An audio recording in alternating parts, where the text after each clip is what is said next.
Nasa kustodiya na ng Philippine National Police o PNP si dating Pangulong Rodrigo Duterte. Dumating sa bansa ang dating Pangulo matapos ang naging pagdalo niya sa isang aktibidad para sa mga OFW sa Hong Kong. Si Bernard Ferrer ng PTV Manila sa Balitang Pambansa.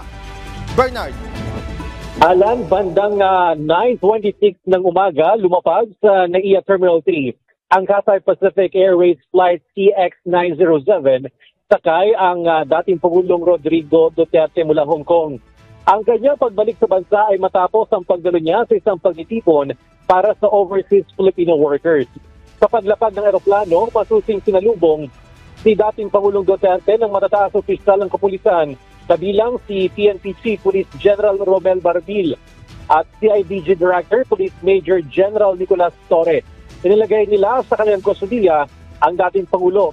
Matapos ito, agad na dinala ang dating Pangulo sa Kalayaan Hall ng Villamor Air Base sa lungsod ng Pasay. Mahigpit ang pinatutupad na seguridad sa nasabing lugar. Hindi pinapayagan ng mga miyembro ng media na makapasok sa loob ng kampo. Ngayon din ang ilang opisyal ng nakarang administrasyon bilang bahagi ng pinatutupad na seguridad.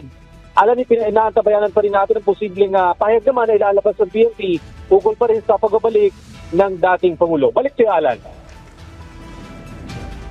Maraming salamat, Bernard Ferrer ng PTV.